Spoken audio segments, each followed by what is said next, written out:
वालेकुम अस्सलाम।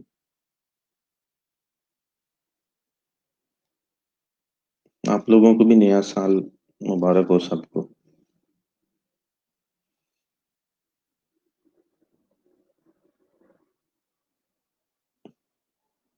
अच्छा, बाज लोग बड़ा एतराज करते हैं न्यू न्यू ईयर की मुबारकबाद देने पे, कहते हैं हमारा नहीं है। तो मैं आप लोगों को बता दूं कि सूरज और चांद दोनों ही अल्लाह ने बनाए। शमसी हो या कमरी साल हो, अल्लाह के ही बनाए हुए ये चीजें हैं और उसी का बनाया हुआ निजाम है। सूरज सिर्फ एक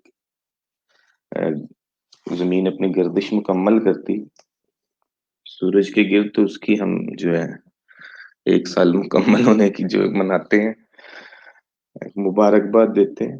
इसका किसी मजहब से कोई लेना देना नहीं है। तो ये आप लोग अपने ज़हन में से जो है ना गलत फहमी निकाल दें, अगर किसी के है तो। इसके किसी खास मजहब से कोई ताल्लुक नहीं है, सबके लिए अल्लाह का बनाया हुआ निज़ाम है ये।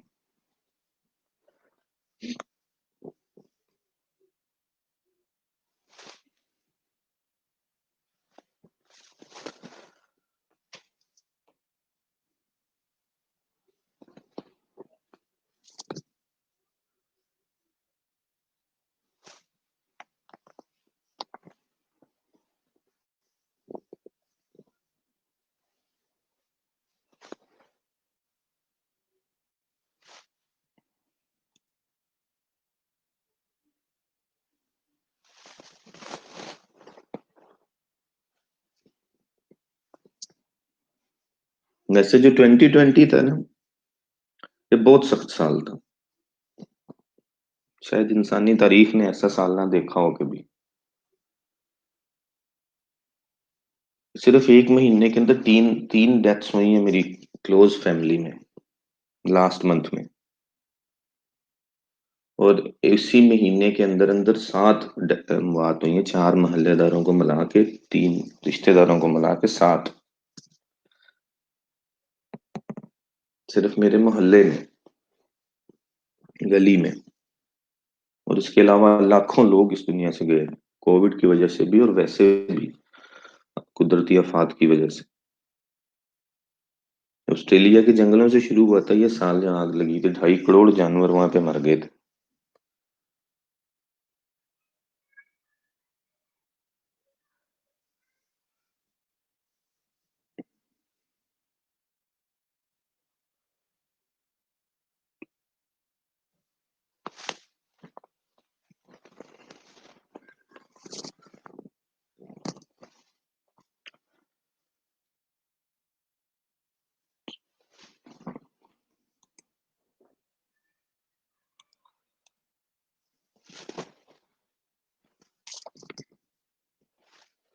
ओके, चले शुरू करते हैं। टॉप ऑफ द फनल, थोड़ा सा ना डिटेल में इनको देख लेते हैं। ये इंपॉर्टेंट लेक्चर्स हैं, इनको आप लोग जो है वो ये बोरिंग समझ के कहीं मिस ना कर देना। इसमें बहुत सारे कंसेप्ट क्लियर हो जाएंगे आपके, स्पेशली जो एड्स के साथ कनेक्शन है इसका, वो बहुत इंपॉर्टेंट है। जब ये क्लियर होंगे ना कंसेप्ट आपको, तो फिर आप अच्छे एड्स चला पाएंगे। और पेड एडवर्टाइजमेंट जो है सेंसिटिव टॉपिक होता है, सेंसिटिव जॉब है। इसमें आप क्लाइंट के पैसे उड़ा रहे होते हैं।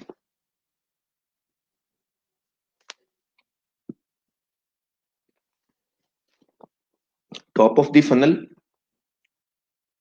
ये होती है कि top of the funnel content is meant to create awareness for the visitor readers, team and prospects, make them aware of the solution that you have for the problem. आपने इनको सॉल्यूशन बताना होता है उनके प्रॉब्लम का, इस stage पे, awareness stage पे। इसमें blog, e commerce, business websites, कुछ भी जो है वो हो सकती है। जो फर्स्ट इंटरेक्शन होता है क्लाइंट का, कस्टमर का या विजिटर का, फर्स्ट इंटरेक्शन होता है। तो उस पर कोशिश करें कि जो इनिशियल कंसर्न्स हैं उनके, उनको आप एड्रेस करें अपने ब्लॉग पे या अपनी वेबसाइट के ऊपर। बिजनेस वेबसाइट है, अगर आप कोई सर्विसेज ऑफर कर रहे हैं, तो आप क्लाइंट के concern, simple straight forward services offer करने से आपको कभी रिजल्ट नहीं मिलेंगे। आप जितना मर्जी अच्छा कंटेंट लिखते हैं, you have to address their concerns, their pain points. एक तो आप अपनी एड कॉपी के अंदर ये करेंगे और दूसरा आप अपने लैंडिंग पेज के ऊपर जहां पे विजिटर ने आना है एड के थ्रू।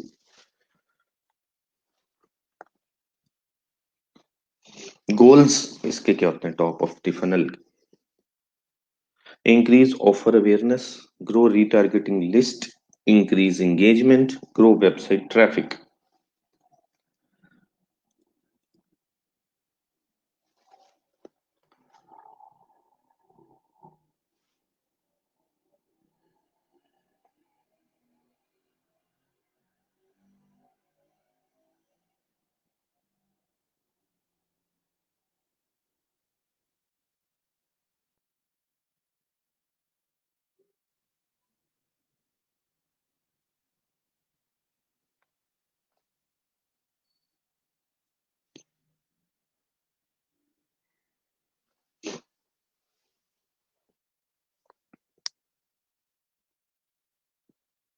जी अल्लाह को पता है आगे क्या होता है क्या नहीं होता, ये तो देखते हैं।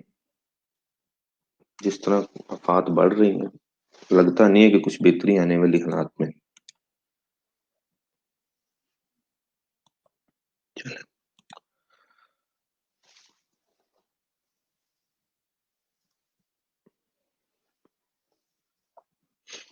अच्छा, ऑफर अवेयरनेस में जो चीज एक नोटिस करने वाली होती है इसकी की केपीआई होती है, की परफॉर्मेंस इंडिकेटर।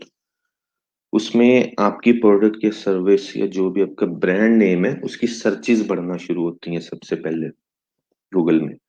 इससे आपको इंडिकेशन मिलती है कि आपकी अवेयरनेस जो है बिजनेस की वो क्रिएट हो रही है, वो बढ़ रही है। इंक्रीज इन ट्रैफिक, वो एनालिटिक्स से आप देख सकते हैं कि आपकी ट्रैफिक में इंक्रीज आ रहा है। अगर आ रहा है तो then your efforts are bringing results. Retargeting list, ये रीटारगेटिंग लिस्ट मैंने कल भी बताया था आपको। ये आपके ऐड आप समझ लें आपके पीछे पड़ जाता है ऐड। आप जहां भी चले जाएंगे आपको ऐड, अगर आप दराज डॉट पी के एक एग्जांपल है पे फोन सर्च करें तो आप जो है फिर उसके बाद फेसबुक पे आपको ये फोन अगेन एंड अगेन इसकी ऐड नजर आएगी, दराज की भी और डिफरेंट वेबसाइट्स की भी। लेकिन दराज की जो नजर आएगी वो रिटारगेटिंग होगी क्योंकि आप उनकी साइट से हो के आए हैं। और जो दूसरी वेबसाइट्स आपको ऐड शो करेंगी वो आपके इंटरेस्ट को टारगेट कर रही होंगी क्योंकि आपने फोन को सर्च किया, फोन्स को देखा, तो फेसबुक ने पिक कर लिया आपको एज अ फोन बायर कि आपको फोन खरीदने में इंटरेस्ट है। तो फिर जो बिजनेसेस उन लोगों को टारगेट कर रहे हैं जो फोन खरीदना चाहते हैं, तो आपको भी एड शो होगा वो।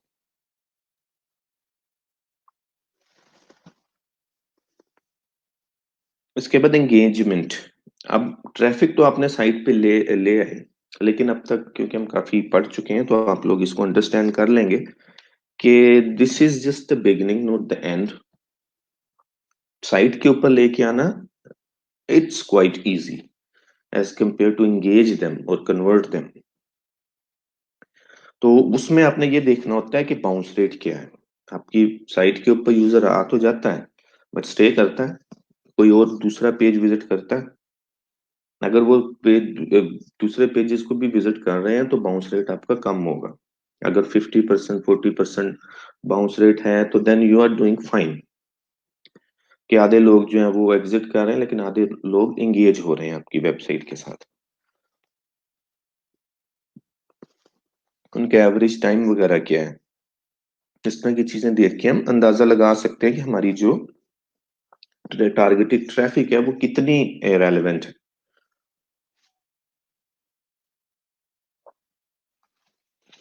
तो बाउंस रेट 25 to 40% एक्सीलेंट होता है, एक्सीलेंट।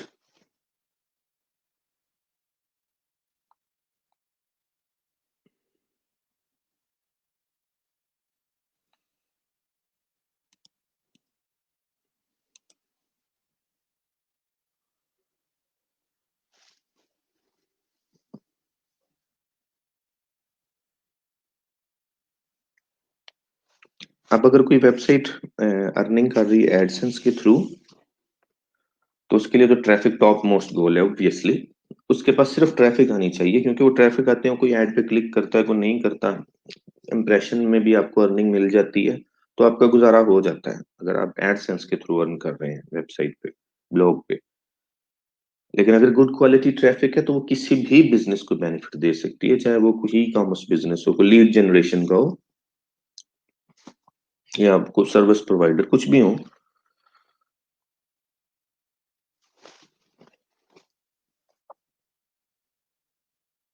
तो ये इसके गोल्स होते हैं: website traffic, engagement, retargeting list, और ऑफर अवेयरनेस को इंक्रीज करना, अवेयरनेस को इंक्रीज करना। ये इसके गोल्स हैं।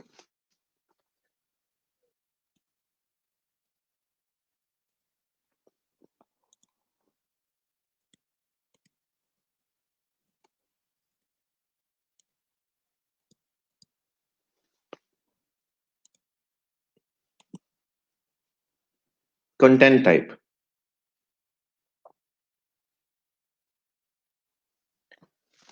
इस स्टेज पे किस किस्म का कंटेंट जो है वो वर्क करता, आपको किस तरह का कंटेंट क्रिएट करना चाहिए। कंटेंट जो है वो रेफर करता है ऐसे एलिमेंट्स को जो यूजर एंगेजमेंट को इंक्रीज करते हैं, आपकी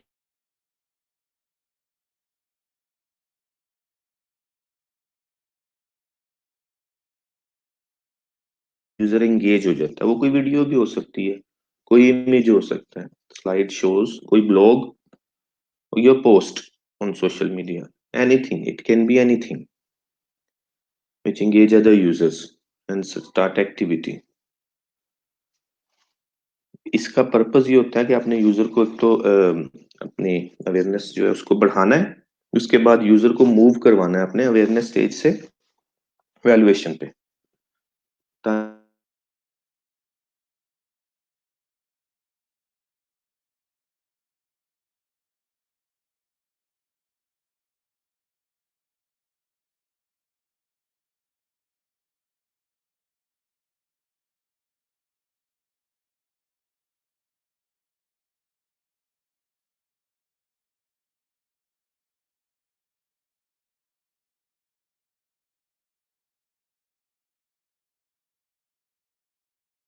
आप भी अब अगर आप लोगों ने कभी बाई किया ऑनलाइन, तो आप लोग भी सोचना, देखना कि ये बाई करना कोई इतना इजी डिसीजन नहीं होता।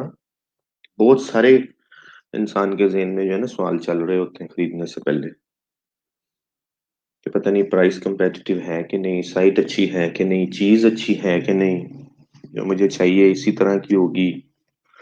There so many questions. तो इनको एड्रेस करना बहुत जरूरी होता है।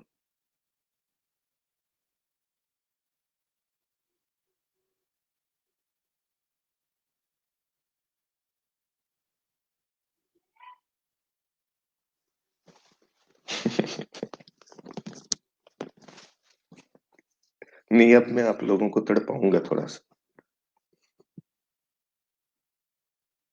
आप लोगों ने बहुत इग्नोर किया मुझे, आप बोल नहीं।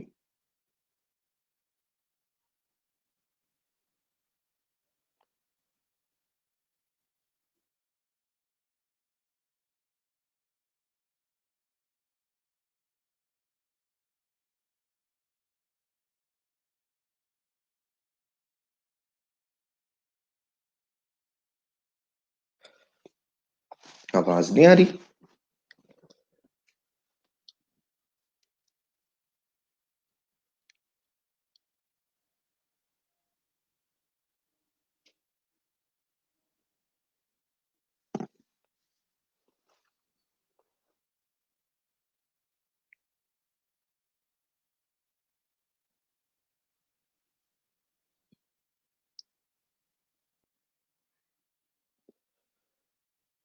हाँ, कुछ नया करते हैं। ऐसा करते हैं कि आज हम मार्केटिंग को छोड़ के तो कोई साइकोलॉजी का सेशन ले लेते हैं ना, माई की नहीं यार।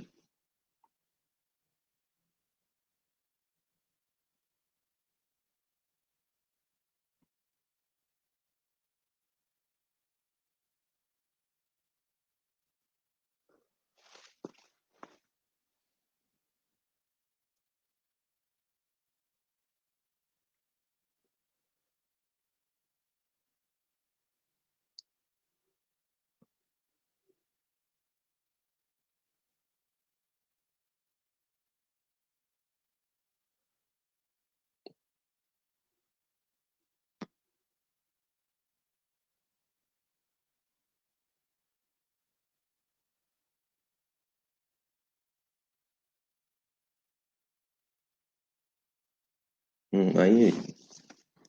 छुट्टी करती नहीं, मुझे आइडिया था होगी। है ना, आप कुछ बताना चाहेंगे क्लाइंट्स के बारे में, उनकी साइकोलॉजी के बारे में आपने कुछ पढ़ा है? ह्यूमन साइकोलॉजी तो आपने पढ़ी है। आपको क्या लगता है कि हम किस तरह क्लाइंट को जो है अट्रैक्ट कर सकते हैं, अगर साइकोलॉजिकल पॉइंट ऑफ व्यू से आपसे बात करूं तो? You want to join studio?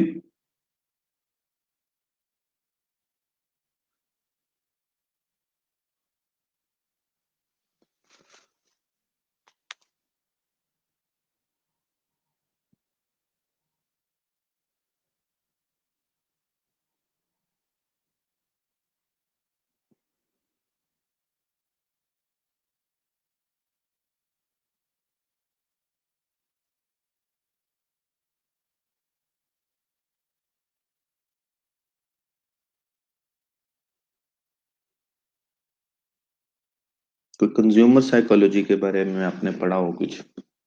इस तरह के कुछ होता है इसमें साइकोलॉजी में?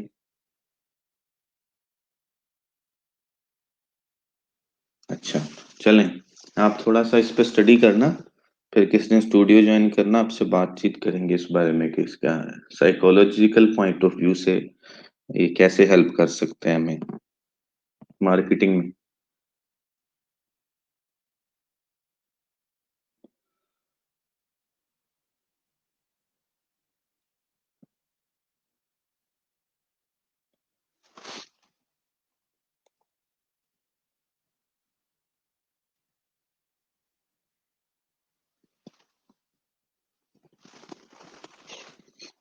चलिए, moving forward, type of content. Top of the funnel में आपका ब्लॉग होता है, सोशल मीडिया के अपडेट्स जो आप देते हैं, infographics, photographs, digital magazine, audio video podcast, microsite, print magazine या न्यूज़लेटर, प्राइमरी रिसर्च। ये चीजें टॉप ऑफ द फनल में हेल्पफुल होती हैं, अवेयरनेस क्रिएट करने में, एंगेजमेंट लाने में, साइट की ट्रैफिक बढ़ाने में।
अच्छा, why do people look for your offer? They're actually seeking solution to their specific problem. अच्छा, यहाँ पे आपको एक चीज मैं बताता हूँ। बाज लोग कंफ्यूज हो जाते हैं, बिजनेसमैन एंटरप्रेन्योर में क्या फर्क होता है। बिजनेसमैन जो होता है ना, वो कोई ट्रेडर होता है एक्चुअली, वो चीजें एक जगह से खरीद के दूसरी जगह पे बेचता है, वो बिजनेसमैन होता है। जो एंटरप्रेन्योर होता है ना, वो किसी प्रॉब्लम के सोल्यूशन प्रोवाइड करता है, उस पर काम कर रहा होता है। बिजनेसमैन जो है, उसको पैसे से गर्ज होती है। एंटरप्रेन्योर का प्राइमरी ऑब्जेक्टिव पैसा नहीं होता, उसका ऑब्जेक्टिव होता है किसी प्रॉब्लम को सॉल्व करना। बिजनेसमैन का बिजनेस जो है वो उसको इनहेरिटेंस में मिल सकता है, उसको कहीं कहीं से भी वो कर सकता है, बैठ सकता है, एक्सीडेंट हो सकता है, कोई भी एक्सीडेंटली वो बिजनेस स्टार्ट कर दे। एंटरप्रेन्योर अपने पैशन को फॉलो करता है। बिजनेसमैन स्पेसिफिक टाइमिंग में काम करता है, एंटरप्रेन्योर की कोई टाइमिंग नहीं होती। तो ये फर्क होता है, मेजर फर्क ये होता है कि बिजनेसमैन जो है वो एक जगह से दूसरी जगह चीज को बेच रहा होता है, और एंटरप्रेन्योर जो होता है वो किसी ऐसी प्रोडक्ट पे सर्विस पे काम कर रहा होता है जो लोगों को किसी प्रॉब्लम का सोल्यूशन प्रोवाइड करती है।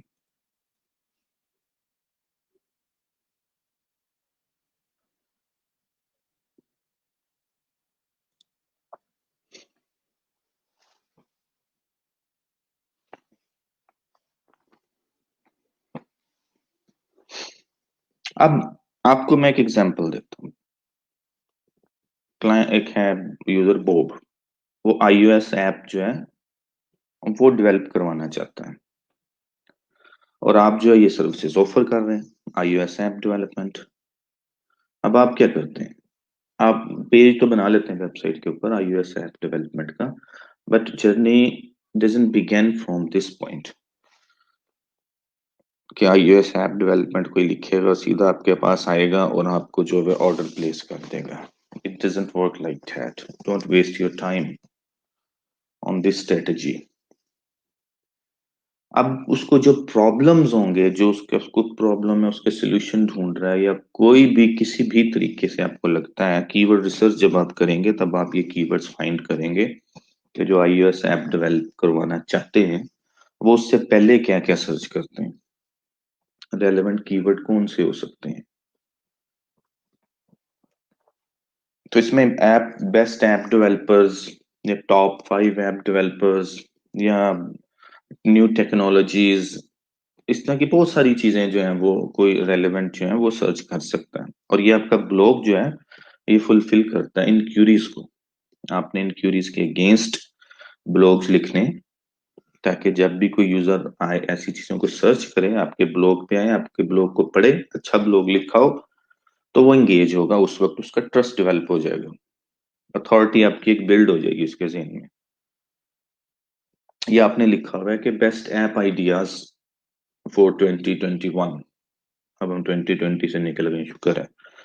2021 के लिए बेस्ट ऐप आइडियाज आपने ये ब्लॉग लगाया हुआ है, तो जो यूजर है वो इस ब्लॉग पे आएगा पहले, और इस ब्लॉग पे जो भी यूजर आएगा वो ऐप डेवलप करवाना चाह रहा है, तो उसने इस तरह का ब्लॉग जो है वो सर्च किया है, और आपके ब्लॉग को अगर पढ़ेगा, अगर अच्छे इंफॉर्मेटिव आपने ब्लॉग लिखे होंगे, तो फिर वो आपके साथ एंगेज हो सकता है। तो ये best app ideas for iOS इन 2021, इस तरह के टॉपिक्स जो हैं इनको आप कवर करेंगे, तो आप उसको अवेयरनेस की स्टेज से वैल्यूएशन पे भी ले जा सकते हैं।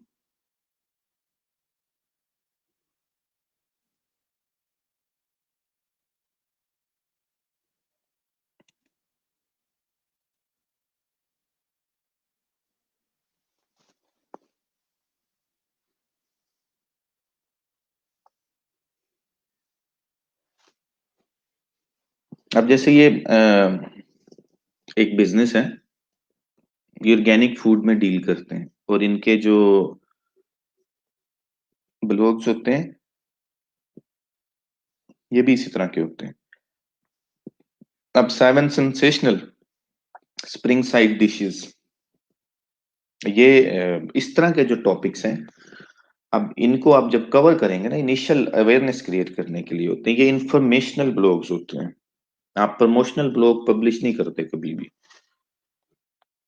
कि बेस्ट कंपनी इन Pakistan, best food, organic food company इन पाकिस्तान, इस तरह का ब्लॉग लिख के आप लिख सकते हैं, अपने बारे में प्रमोशन नहीं कर सकते, डायरेक्ट प्रमोशन इस वो उसका कोई फर्क नहीं पड़ना, किसी ने उससे इम्प्रेस नहीं होना, अनलेस कि it's on a third party website. अगर कोई आपको रिकमेंड करता है, vouch for you, and then it's good. अगर आप खुद लिखते हैं तो इट डजंट मैटर।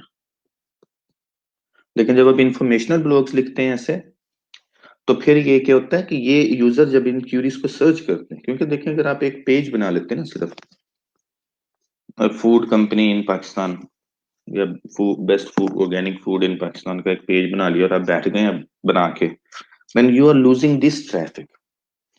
जो लोग इन चीजों को सर्च कर रहे हैं, बेस्ट डिशेस कौन सी हैं, रेसिपीज बेस्ट कौन सी हैं, ऑर्गेनिक फूड बनाते कैसे हैं, कैसे बनता है, ये सारी इंफॉर्मेशन जो है ये भी बहुत से लोग सर्च कर रहे होते हैं एट द सेम टाइम। और ये आपके प्रोस्पेक्ट्स होते हैं, टारगेटेड कस्टमर्स ही होते हैं, but they are on a very initial stage, वो भी इस तरफ आना चाह रहे हैं, सर्च कर रहे हैं। तो अगर आप उनको ये इंफॉर्मेशन प्रोवाइड करेंगे तो they will get in touch with your business as well as they can be your potential customer in future.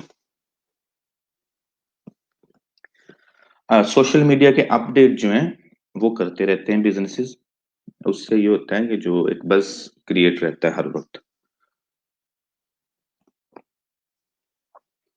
हाँ, और एक इसमें ये भी देखना होता है कि सारी सोशल मीडिया साइट जरूरी नहीं है कि हर बिजनेस मॉडल को सूट करती हैं। कई बिजनेस मॉडल ऐसे हैं जिन्हें पिंटरेस्ट सूट नहीं करती, वो इमेजेस से रेलेवेंट है। जैसे फीमेल ड्रेसेस, लेडीज ड्रेसेस हैं, इस ये पिंटरेस्ट पे बहुत अच्छे चलते हैं, डिफरेंट डिजाइन, क्योंकि इसमें तस्वीरों के साथ ये पोज पोज वगैरह और मॉडलिंग और ये वो सारा कुछ जो है, इस तरह की चीजें जो है ये चल सकती हैं पिंटरेस्ट पे। लेकिन अगर आप कोई सर्विस ऑफर कर रहे हैं प्लम्बर की, तो अब उसमें क्या, पाइप्स वगैरह तो शेयर करने से या रेंच अपने पेज का शेयर करने,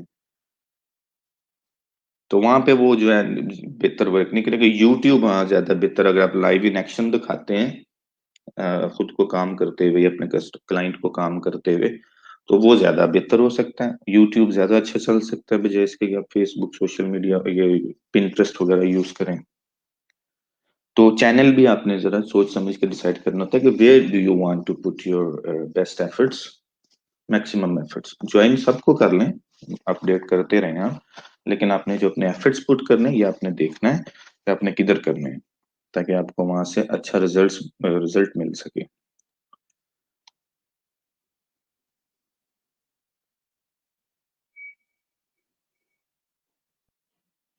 डिस्काउंट ऑफर वगैरह जो है ये भी बहुत सोशल मीडिया पे बड़ा इससे एक बuzz क्रिएट होता है। अगर आपने 40, 50, 60% डिस्काउंट ऑफर कर दिया, तो वो जिसने नहीं भी खरीदना वो भी कहता है अच्छा सेल लगी हुई है ले लो।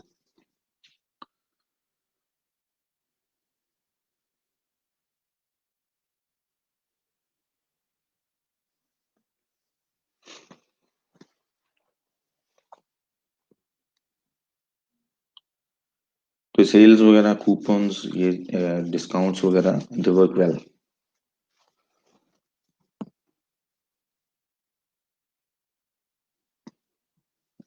अच्छा, दो तरह के इसमें टर्म्स यूज होती हैं, एक होम बेस है, दूसरी आउट पोस्ट है। होम बेस कंटेंट वो होता है जो आपने अपनी साइट के ऊपर पब्लिश किया होता है, और आउट पोस्ट होता है जो आपने एक्सटर्नल थर्ड पार्टी साइट पे ऑन पब्लिश किया होता है, जो आप ऑन नहीं करते, जैसे इंस्टाग्राम, फेसबुक, ट्विटर वगैरह। Home base and out post.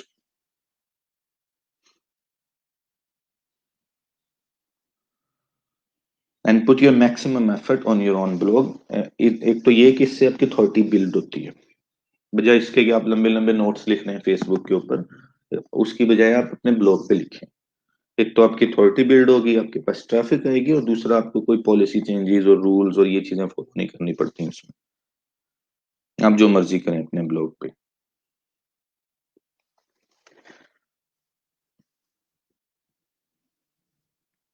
उसके बाद इन्फोग्राफिक आता है, sharing information in form of graphics with design work. Infographic है minimal text with design and illustrations to make it quickly understandable.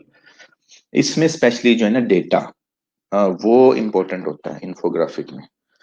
Data वैसे तो boring होता है, लेकिन अगर आप इसको ग्राफिकल फॉर्म में प्रेजेंट करते हैं तो ये इंटरेस्टिंग हो जाता है, लोग बड़ा इंटरेस्ट लेते हैं इसको, देखते हैं कि ये क्या है, कितने परसेंट लोग क्या करते हैं, कितने परसेंट क्या करते हैं, इस तरह की चीजें इसके अंदर ऐड की जाती हैं अमूमन अपने बिजनेसेस के बारे में। जैसे कि अब अनम कोई बनाए अगर इंफोग्राफिक, तो ये कैसे किस पे बना सकती हैं कि पाकिस्तान में साइकोलॉजिकल डिसऑर्डर के पेशेंट कितने हैं, सबसे पहले ये स्टैटिस्टिक्स। उसके बाद जो एनजाइटी के कितने हैं, और एंगर के, और जितनी भी इनकी डिफरेंट डिजीजेस हैं, सिम्टम्स हैं, उनको सेपरेटली भी वो डिफाइन कर सकते हैं कि ये कितने कितने कितने परसेंट लोग हैं। तो ये डेटा जो है, ये चाहे कोई रेलेवेंट हो कोई इररेलेवेंट पर्सन हो, ये लोग देखते हैं, और इसकी शेयरिंग भी ज्यादा होती है, इसमें इंटरेस्ट भी ज्यादा होता है, एंगेजमेंट भी ज्यादा होती है, लोग इसको पसंद करते हैं। स्टैटिस्टिकल डेटा को लोग पसंद करते हैं।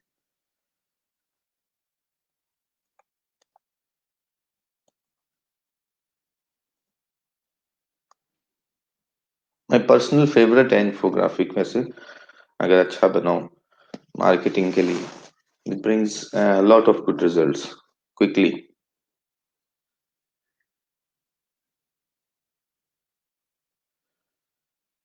फोटोग्राफ्स, अच्छा फोटोग्राफ्स जो हैं स्पेशली ई कॉमर्स बिजनेसेस पे, जैसे amazon है, ईबे है, या आपकी अपनी वेबसाइट है, यहाँ पे फोटोग्राफ्स एक बैकबोन की हैसियत रखती हैं। आप सिर्फ एक अच्छी तस्वीर खींच लें, अपने प्रोडक्ट की अच्छी तस्वीरें लगा लें ना, दो तीन, तो you can make a hell of a difference in your sales. This is very important point, photographs. और आजकल आजकल तो जो फोटोग्राफर है ना, जो फोटोग्राफ प्रोडक्ट फोटोग्राफी करने जा रहे हैं अब लोग आगे, ये भी एक नई स्किल आ रही है। जो आप में से कोई शायद हो ऐसा जिसको फोटोग्राफी में इंटरेस्ट हो, मैं आपको सजेस्ट करता हूँ आप लोग प्रोडक्ट फोटोग्राफी को रिसर्च करें, उस पर पढ़ें और प्रोडक्ट फोटोग्राफी स्टार्ट कर दें। 500 से $1000 चार्ज कर रहे प्रोडक्ट फोटोग्राफी के, सिर्फ फोटोग्राफी का, प्रोडक्ट की फोटोग्राफी करने का, और फोटोग्राफर मिल भी नहीं रहे। डिमांड ज्यादा है, अच्छे फोटोग्राफर इजीली अवेलेबल भी नहीं है। अभी मैंने फोटोग्राफी करवानी थी कुछ प्रोडक्ट्स की, तो मैंने कोट लिया कुछ लोगों से, तो $900 $1000 कोट मिला मुझे।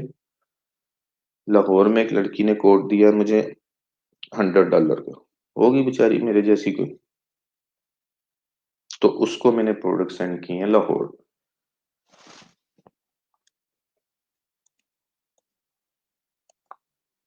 और ये पाकिस्तानियों की बात कर रहा हूँ मैं, फॉरेनर्स की बात नहीं कर रहा, ये सारे पाकिस्तानियों से कोट लिए थे मैंने, प्रोडक्ट फोटोग्राफी करवानी थी, सिर्फ तस्वीरें खिंचवानी है प्रोडक्ट्स की, एक प्रोडक्ट की $100 चार्ज करेगी वो।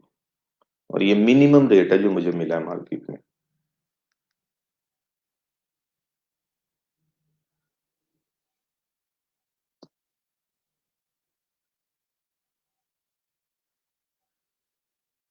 तो मैं आपको अभी बता देता हूँ, अभी भी टाइम है, जंप इन। बाद में मुझे ना कहना आप लोग 2 साल के बाद के, सर हम हमें उस वक्त बताते प्रोडक्ट फोटोग्राफी का, आज हम कितने अमीर होते। तो मैं आपको अभी बता रहा हूँ, अगर किसी को इंटरेस्ट है, buy a camera and start doing it. आपने सिर्फ सेटअप करना है अच्छा सा, एक प्रॉपर सेटअप होना चाहिए आपके पास। आप तस्वीरें खींच के शेयर करना शुरू करें अपनी फोटोग्राफी में, अपना जरा नाम बनाएं, ऑर्डर आपको मिलने शुरू हो जाएंगे इसके बहुत जल्दी, और अच्छी कीमत मिलती है।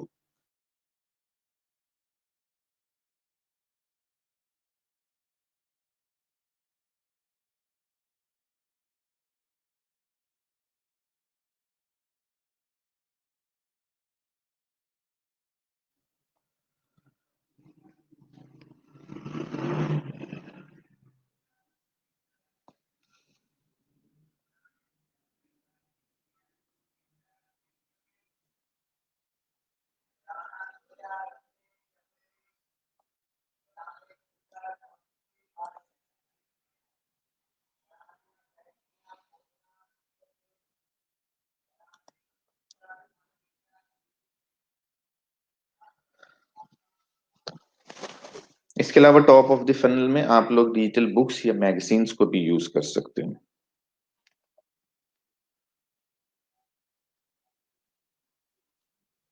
अब और कोई है आपके, मुझे स्टूडेंट के किसी का कोई मुझे जहन में इतना नहीं है, आप में से कोई और क्या करते हैं।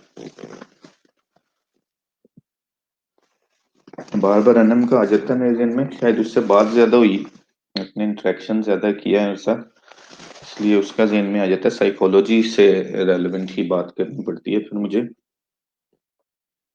तो अब वो लिख सकती हैं इस पे, साइकोलॉजी पे, ई बुक्स, डिजिटल बुक्स या मैगजीन्स। फिर इसको सेल भी कर सकते हैं आप लोग amazon पे, किंडल, बहुत बड़ा बिजनेस मॉडल है ये। अगर आप में से कोई लिख सकता है कोई बुक, तो वो लिखे। और उसको किंडल पे पब्लिश करें। इसको आप लोग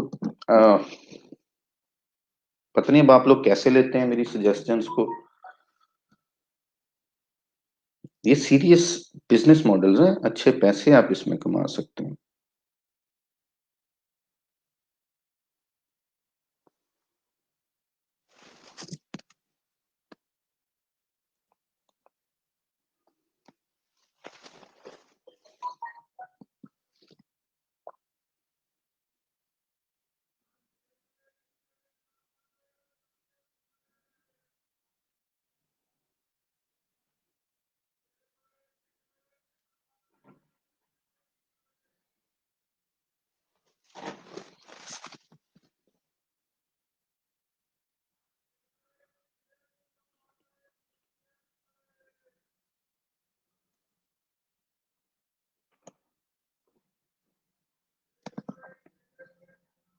एयर का क्या कह रही हैं?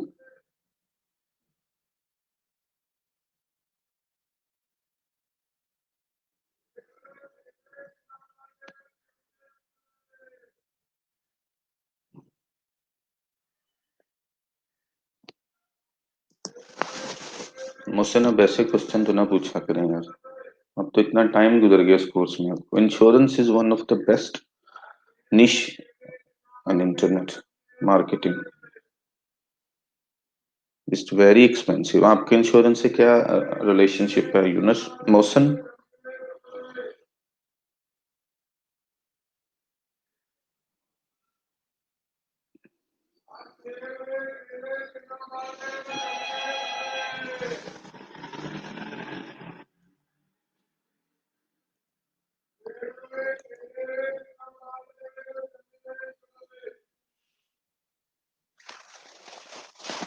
अच्छा, पॉडकास्ट ये भी बहुत इंपॉर्टेंट है। पॉडकास्ट बड़े पॉपुलर होते हैं हमारे यहाँ पे, खैर इतना ट्रेंड नहीं है सुनना।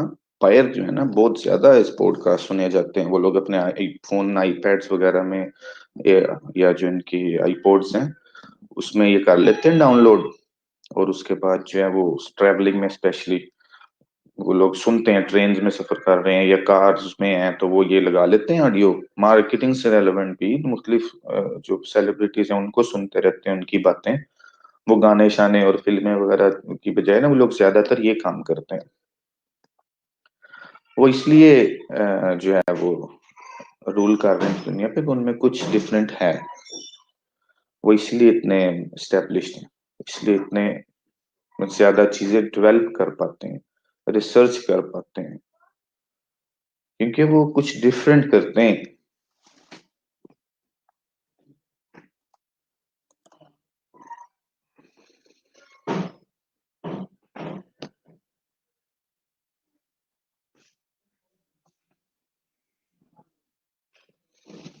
नहीं, मैं मार्केटिंग से नहीं, इंश्योरेंस से पूछ रहा हूँ। आपने इंश्योरेंस का क्यों पूछा है? इंश्योरेंस रिलेटेड स्कोप का।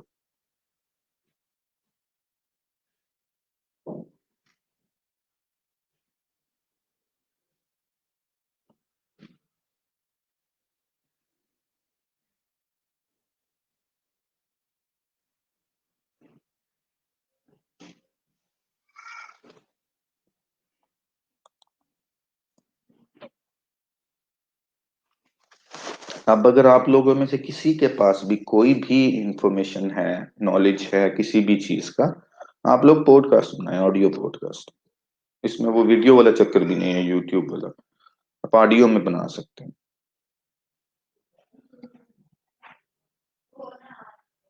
जैसे आप कोई ब्लॉग ही लिखते हैं, आप उस ब्लॉग को ऑडियो में भी बना सकते हैं। Audio blogs, start doing it. उसको अपलोड करना शुरू कर दें इस पे, आईट्यून्स पे। You will be amazed to see the response. और अगर इंग्लिश में हो तो you will become a celebrity in no time. अगर आप अच्छा बोलते हैं, अच्छा आपका कंटेंट है, मटेरियल है। क्योंकि इन चीजों में जो वो होती है ना, परचेसिंग होती है ऑनलाइन, उसमें तो लोगों के कंसर्न हो सकते हैं बहुत सारे, इन चीजों में नहीं होते। They just listen. ऑनलाइन चल रहा होता है, ऑटो पे लगा होता है, नेक्स्ट नेक्स्ट नेक्स्ट होता रहता है। आपकी भी बीच में ही आ जाएगी वीडियो, किसी को अच्छी लग गई तो वो आपको सब्सक्राइब कर लेगा, आपको फॉलो करना शुरू कर देगा। तो इन चीजों में ऐसा इशू नहीं होता। इसलिए ये ज्यादा इंपॉर्टेंट होती हैं, आपकी अवेयरनेस की स्टेज पे बहुत ज्यादा इंपॉर्टेंट चीजें होती हैं, क्योंकि anything can click your business और यू और योर सेल्फ।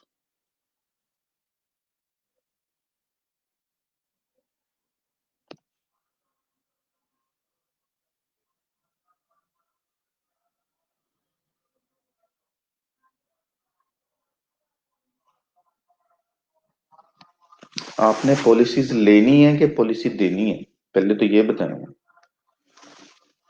आप लोग लिखना चाहते हैं इस बारे में कि पॉलिसीज कैसे लें लोग, क्या क्या देखना चाहिए उनको, इसकी टर्म्स एंड कंडीशंस क्या होती हैं, अच्छी पॉलिसीज क्या कौन सी होती हैं।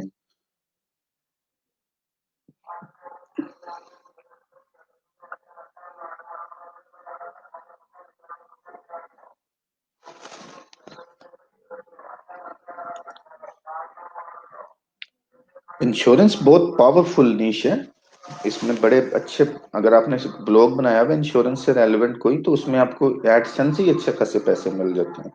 इसके क्लिक्स भी एक्सपेंसिव होते हैं, बाकियों के सेंट्स में होते हैं, इसके डॉलर्स में होता है पर क्लिक।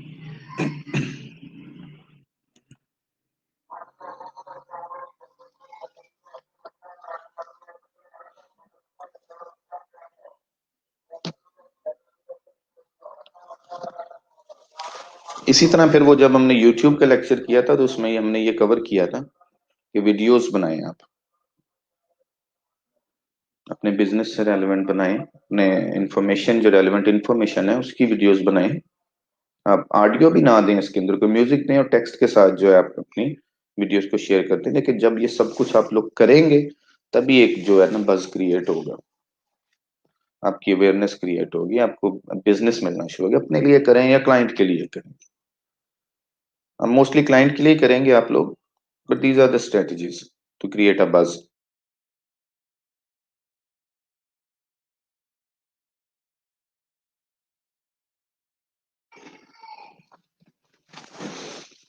अगर आपने ऐसे लोगों को देखा है ना जो अपना पैसा लुटा बैठे इमोशन, तो अब आप ऐसे लोगों में उठना बैठना शुरू करें जिन्होंने पैसे कमाए हैं। आपकी कंपनी बहुत मैटर करती है, आप किन लोगों में बैठते हैं। Start sitting with winners, not with losers. वो आपकी रही से हिम्मत भी खत्म कर देंगे। Change your company, change your surroundings.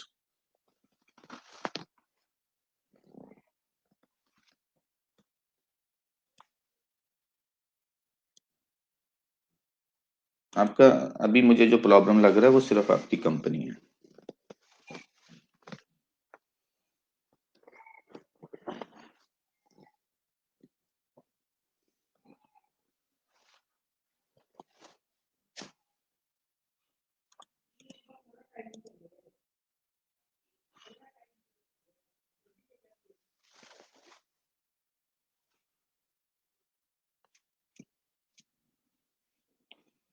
Nusrat, भूल गए थे आज फ्राइडे।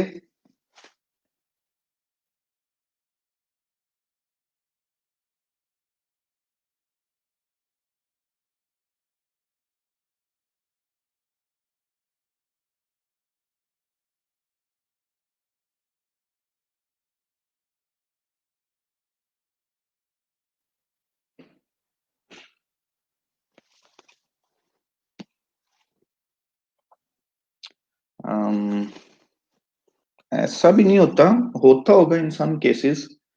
एक्चुअली कुछ जो है ना पॉलिसीज, इनकी जो शिकें होती हैं, सेक्शंस होते हैं इनके, वो बस अंडरस्टैंड करने चाहिए हमें कि उस पे क्या लिखा हुआ है,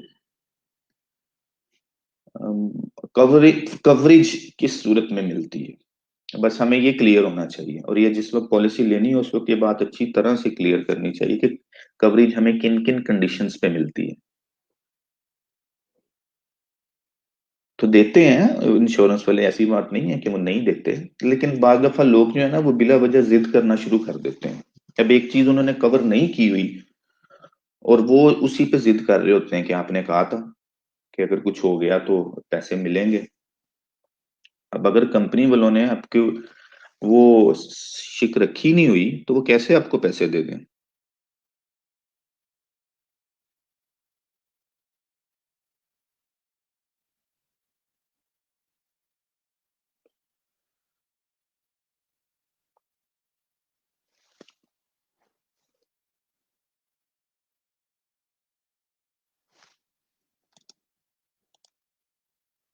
बस इस तरह का इशू होता है इंश्योरेंस में, ये प्रॉब्लम तो है। बट मेरे ख्याल में कि इसको जरा अगर अंडरस्टैंड कर लिया जाए शुरू में, चीजों को क्लियर कर लिया जाए, तो फिर नहीं ऐसा मसला होगा। इंश्योरेंस पहले बहुत लोगों ने इंश्योरेंस करवाई हुई है, मेच्योर भी हुई है, ली भी है उन्होंने, ये बिजनेस मॉडल चल भी रहा है, तो कुछ तो है ना इसमें रियलिटी।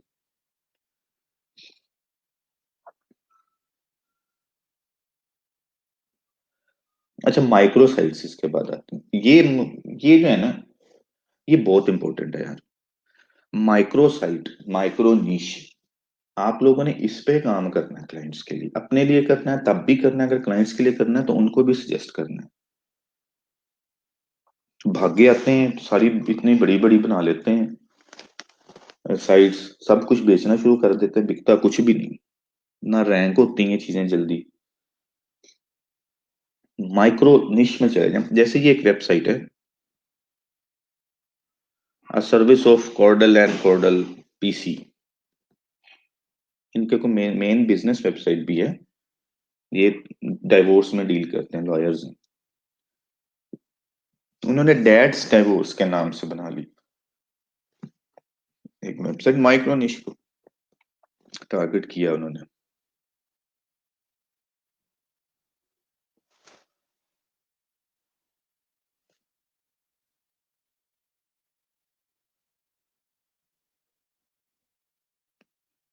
तो ये बहुत अच्छा बिजनेस मॉडल होता है, ये बड़ी जल्दी क्लिक करता है। अब देखें, डाइवोर्स का जो कंसेप्ट है ना, वो औरतों के साथ ज्यादा, फीमेल्स के साथ रिलेटेड है, मॉम्स। लेकिन अगर कोई डैड्स डाइवोर्स ऑफर करे तो मेरे ख्याल में इसमें बिजनेस पोटेंशियल ज्यादा है।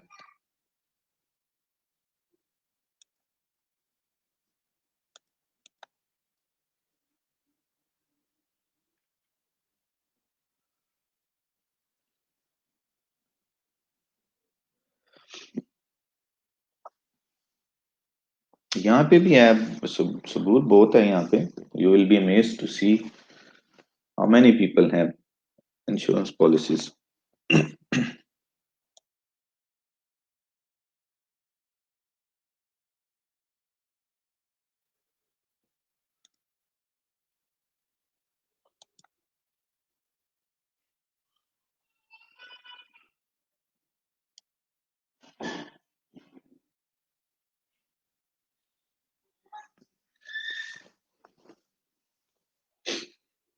अब print magazine, news letters,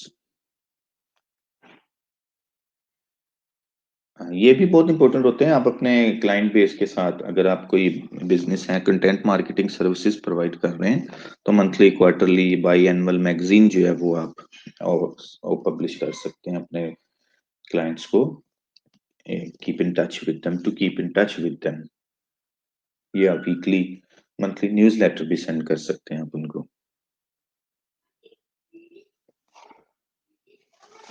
it works for retention specially, कि वापस उनको अपने बिजनेस की तरफ लेके आना। इसमें न्यूज़ लेटर वगैरह, प्रिंट मैगजीन वगैरह हेल्प करते हैं काफी। फिर आप इनको अगर ऑनलाइन पब्लिश भी करते जाएं ऐसी साइट्स पे, फ्री, जहाँ पे लोग इनको डाउनलोड कर सकें, इंफॉर्मेशनल मैगजीन अगर हो आपका किसी टॉपिक पे, तो एक आपकी अवेयरनेस भी क्रिएट होती रहती है, ब्रांडिंग भी होती रहती है साथ साथ।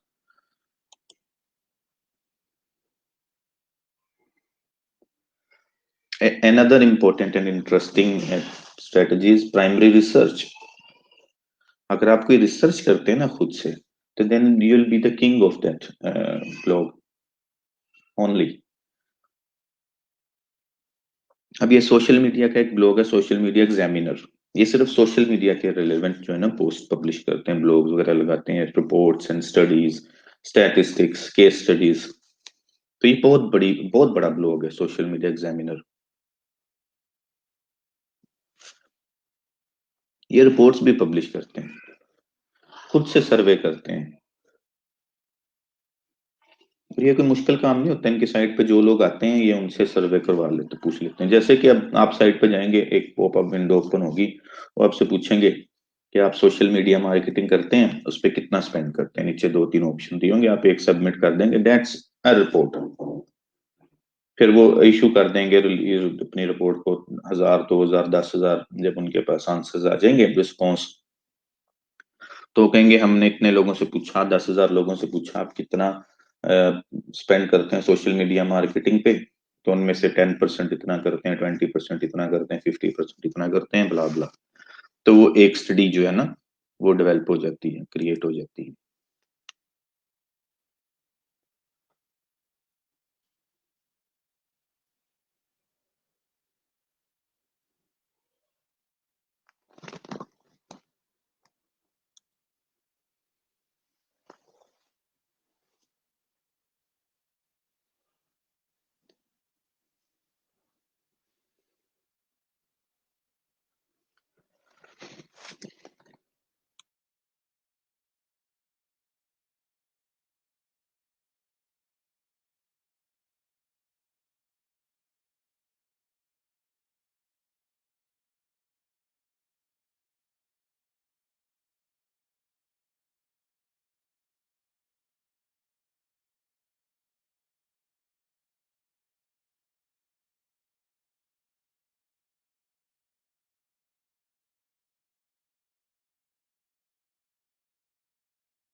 अच्छा,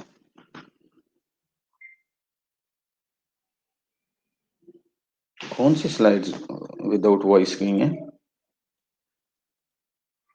ये ऑफर अवेयरनेस और ये आप लोगों को आवाज नहीं आई इसकी? ये सर्च कंसोल की और जो मैंने बताई एनालिटिक्स की।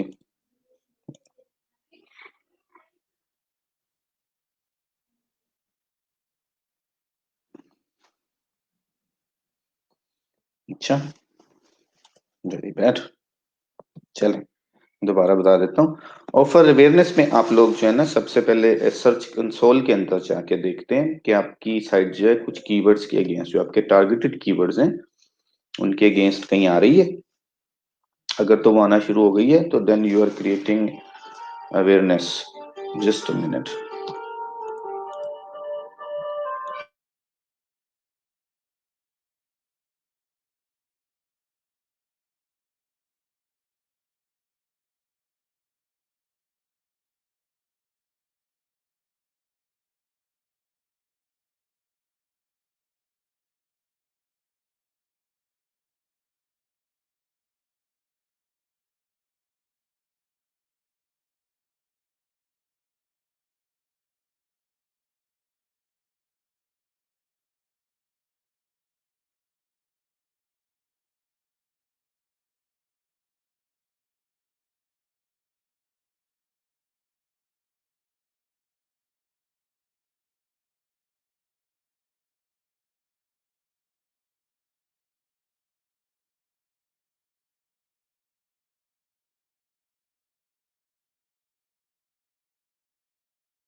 ओके।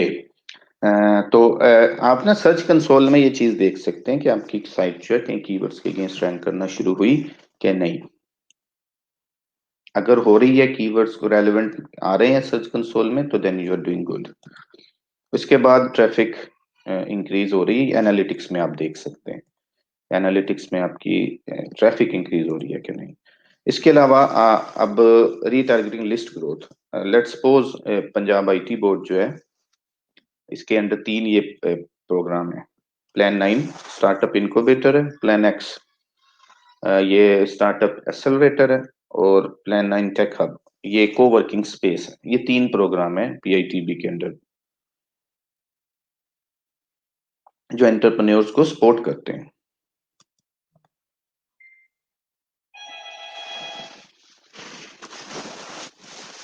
अब सिंपल वे जो है ये बताना चाह रहे हैं कि कैसे हम डिफरेंट लोगों को सेगमेंटाइज कर सकते हैं रीटारगेटिंग लिस्ट के। अब रीटारगेटिंग लिस्ट के अंदर भी जो है ना, ये जब हम एड्स में जाएंगे तो ये वहां पे क्रिएट होती हैं रीटारगेटिंग की लिस्ट जो है, ये मैं आपको वहां पे बताऊंगा। तो उसके अंदर हम सेगमेंटाइज भी कर सकते हैं उसके बाद फिर डिफरेंट लोगों को डिफरेंट किस्म की एड्स शो करने के हवाले से कि हमने किसको कैसी एड शो करनी है, ये भी हम कर सकते हैं। जो लोग ऐड टू कार्ट तक आ गए उनको कौन सी ऐड शो करनी है, जो लोग चेकआउट पेज से गए उनको कौन सी करनी है, जो होम पेज से चले गए उनको किस तरह की ऐड शो करनी है हमने।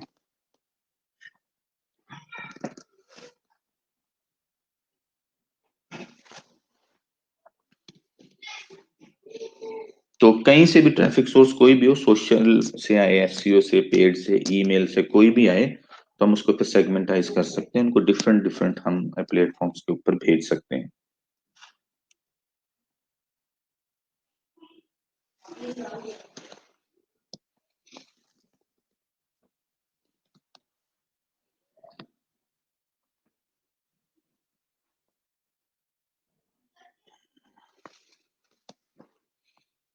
अब लेट्स सपोज एक ही वेबसाइट है जिसके ऊपर ये प्लान 9 है, प्लान एक्स है, एंड ये प्लान 9 टेक हब है। एक ही वेबसाइट के ऊपर ये तीन प्रोग्राम्स हैं। तो अब तीन डिफरेंट सेगमेंट्स के लोग आए। अब उन्हें साहर है, अब कोई प्लान 9 के पेज पे आया तो वो स्टार्टअप जो है अपना इनक्यूबेटर के बारे में इंटरेस्टेड है, is not interested in coworking space और startup accelerator. Startup accelerator is a second stage, सबसे पहले उसको इनक्यूबेशन चाहिए। तो वो उस पेज के ऊपर एक ही साइट है, तीन डिफरेंट प्रोग्राम्स हैं। तो हम इनको सेगमेंटाइज कर सकते हैं। अगर आपने जर्नल रीटारगेटिंग की हुई है और सेगमेंटाइजेशन नहीं की अपने लिस्ट की, तो जब आपने अपने साइट की यूजर्स को अपनी एड शो करनी है, लेट्स सपोज आप एक ऐड बनाते हैं प्लान 9 की, लेकिन आपने सेगमेंटाइज नहीं किया होगा यूजर्स को अपनी रीटारगेटिंग लिस्ट में, तो वो एड जो है प्लान 9 के यूजर्स को भी शो होगी, प्लान एक्स के यूजर को भी, और कोवर्किंग स्पेस वालों को भी, प्लान 9 टेक हब वालों को भी सेम एड शो होगा। अब वो सेम ऐड किसी भी चीज के बारे में हो सकता है प्लान 9 के बारे में हो, तो प्लान एक्स वालों का क्या लेना देना उससे, या कोवर्किंग स्पेस वालों का क्या लेना देना है इससे। तो एक ही साइट के ऊपर जब डिफरेंट ऐसी सर्विसेज हो, इसी तरह अगर आप एक साइट पे एसईओ की सर्विस ऑफर कर रहे हैं, लेकिन आपकी साइट पे जब एक विजिटर आता है ना, तो वो एक जनरल विजिटर होता है, तो स्पेसिफिक इंटरेस्ट नहीं वो काउंट करता रीटारगेटिंग वाले प्लेटफॉर्म से, फेसबुक या गूगल एड्स, वो एक विजिटर को काउंट कर लेते हैं और आपकी ऐड उसको शो करेंगे, वो चाहे जिस भी पेज पे आइए। आपने सेगमेंटाइजेशन करनी होती है बाद में, कि जो इस पेज के ऊपर आए और इसके अलावा किसी और पेज को विजिट ना करे, उसको आपने प्लान 9 में डाल देना।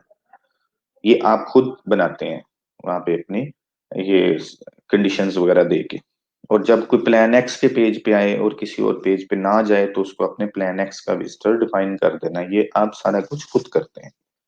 तो इस तरह फिर आप उनको रेलेवेंट एड शो करते हैं। इसी तरह आपने देखा होगा जब आप किसी दराज पे जाके मोबाइल सर्च करते हैं, तो आपको मोबाइल से रेलेवेंट दराज के ऐड शो होते हैं। अब दराज को कैसे पता लगता है कि आपने मोबाइल को उसकी लिस्टिंग्स को विजिट किया है? क्योंकि उन्होंने सेगमेंटाइजेशन की होती है कि जब कोई इस पेज के ऊपर आए, जैसे उनकी कैटेगरी स्लैश मोबाइल, उन्होंने ये सेगमेंटाइज किया होता है, जब कोई इस पेज के ऊपर आए तो उसको फिर मोबाइल की एड शो करनी है।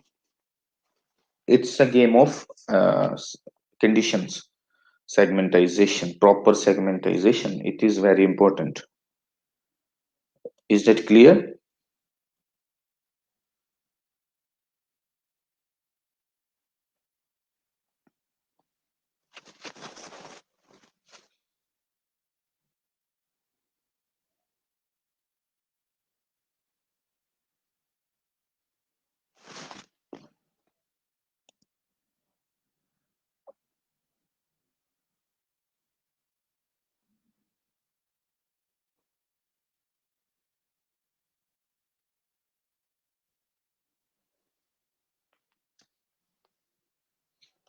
तो ये वर्क कैसे करता है? आपके किसी भी चैनल से कोई भी यूजर आया आपकी साइट के ऊपर, तो उसके ब्राउजर में कुकी ड्रॉप हो जाती है। अब वो इस कुकी के अंदर ये सारी इंफॉर्मेशन होती है कि यूजर किस पेज के ऊपर आया और किस पेज से एग्जिट किया। तो अगर वो प्लान 9 के पेज के ऊपर यूजर आया, तो आपने उसको सेगमेंटाइज कर लिया, आपने वहां कंडीशन लगाई हुई थी कि जब कोई प्लान 9 के पेज के ऊपर आए, तो उसको प्लान 9 की एड शो करनी है जो आपने क्रिएट की होगी। तो प्लान 9 की एड्स उसको हर जगह नजर आनी शुरू हो जाएंगी। जब कोई प्लान एक्स के पेज पे जाएगा, तो उसको प्लान एक्स की एड्स शो होनी शुरू हो जाएंगी सारी।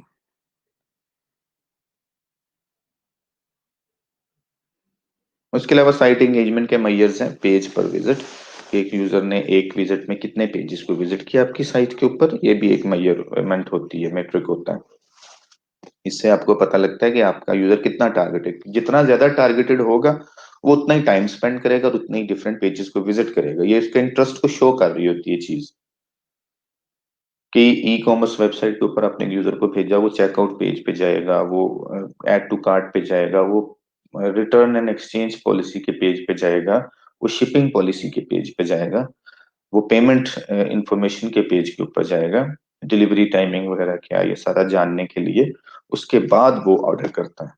तो ये एंगेजमेंट जो है ये आपकी शो करती है यूजर कितना इंटरेस्टेड है आपके बिजनेस में।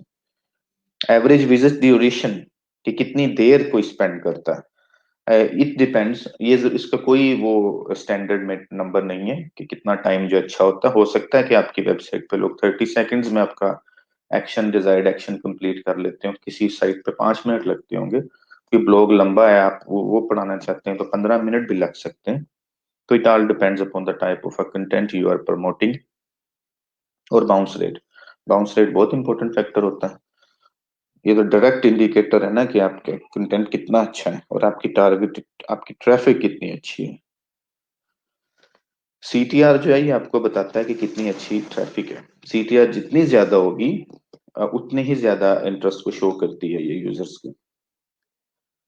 और जब वो साइट के ऊपर आ जाते हैं उसके बाद वो लोग बाउंस किस हिसाब से कर रहे हैं ये आपके कंटेंट पे डिपेंड करता है। ये चीज शो करती है कि आपका कंटेंट, कि आपका पेज कितना पावरफुल है, कितना स्ट्रांग है, क्या वो यूजर को एंगेज कर पा रहा है आपका कंटेंट या नहीं।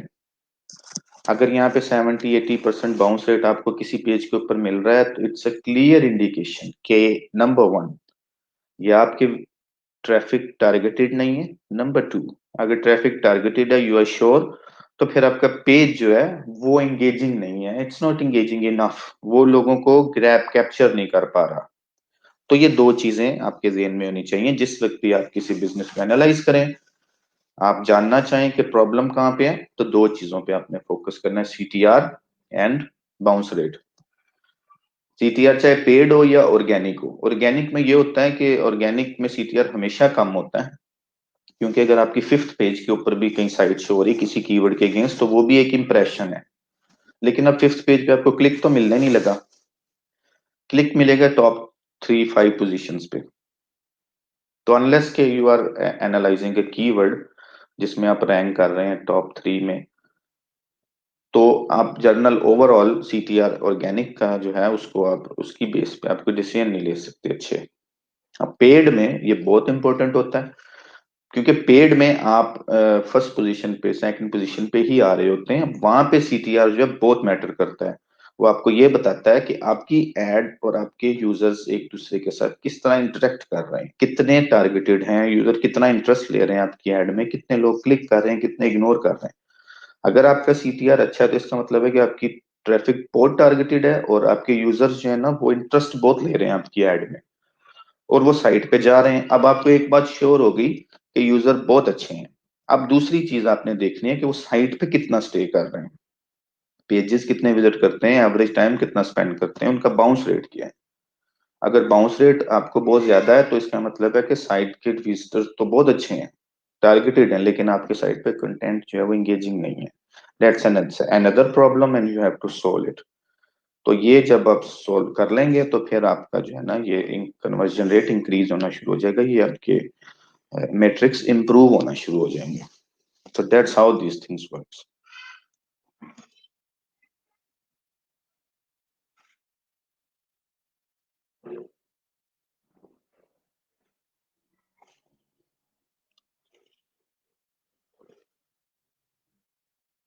Guest paid SEO के guest post SEO? Paid SEO is a different thing. Guest post, guest blog SEO is a different thing. Guest blog में आप दूसरों के साइट्स पे जाके ब्लॉग लिखते हैं, वहां पे पब्लिश होते हैं थर्ड पार्टी वेबसाइट्स पे, वो आपको उसके अगेंस्ट एक बैकलिंक देते हैं, उनको फ्रेश कंटेंट मिल जाता है, आपको एक बैकलिंक मिल जाता है। इसका basic concept of guest blogging. Paid SEO जो है वो, अब पता नहीं आप क्या पूछना चाह रही हैं। पेड एसईओ में अब कोई एक तो बंदा आपको पे करता है ऑब्वियसली आपके सर्विसेज के, ये भी पेड एसईओ है। दूसरी पेड एसईओ ये होती है कि आप पैसे दे के किसी से बैकलिंक बाई कर रहे होते हैं। आप गेस्ट ब्लॉग, आप किसी साइट को ब्लॉग मेल करते हैं कि मेरे से 10-20 डॉलर ले लो, मेरा ब्लॉग पब्लिश कर दो, it's a paid guest blog, तो आप पैसे दे के करवा रहे होते हैं। तो there is that. Okay, and 3 minutes left, I think it's enough for today. ये बहुत डिफिकल्ट होता है यार, जो ये थ्योरेटिकल कॉन्सेप्ट्स क्लियर करने हैं ना, इसमें तो हालत बिगड़ जाती है मेरे ज़हन की। चले यार, नंबर ऑफ इनबाउंड लिंक्स एक रह गया एलिमेंट, ये बता दूं आपको कि ये वो एसईओ से रेलेवेंट टर्म है, जो बैक लिंक आपको मिल रहे होते हैं, ये भी एक बड़ी इंपॉर्टेंट एलिमेंट है आपकी अवेयरनेस का, कि आपको कितने बैक लिंक्स आ रहे हैं। अगर आ रहे हैं तो then you are good, you are doing good. और ट्रैफिक बाय चैनल, चैनल के थ्रू आप ट्रैफिक को भी देख रहे होते हैं, ऑब्जर्व कर रहे होते हैं किस चैनल से कितनी आ रही है, यहाँ से भी आपको आइडिया हो रहा होता है कि हाँ अगर डायरेक्ट आ रही है तो yes your awareness, your branding is working. अगर ऑर्गेनिक से आ रही है तो योर एसईओ इज वर्किंग। अगर पेड से आ रही है ट्रैफिक तो then you are doing a good job. Running paid advertisement, referral से आ रही है तो then you are doing good outreach, public relationing is good. तो ये सारी चीजें आपको वहां से आइडिया दे देती हैं कि how your efforts are bringing results. Channels, traffic by channel gives you a good idea about your performance over different channels, over different strategies, different techniques.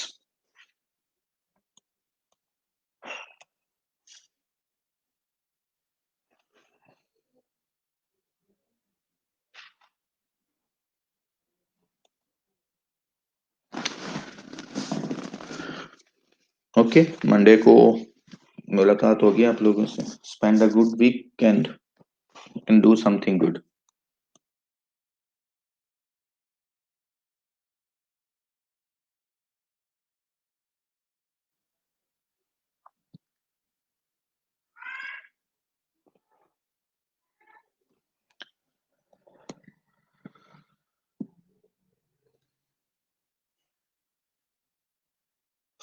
Take care. अल्लाह हाफिज ऑल।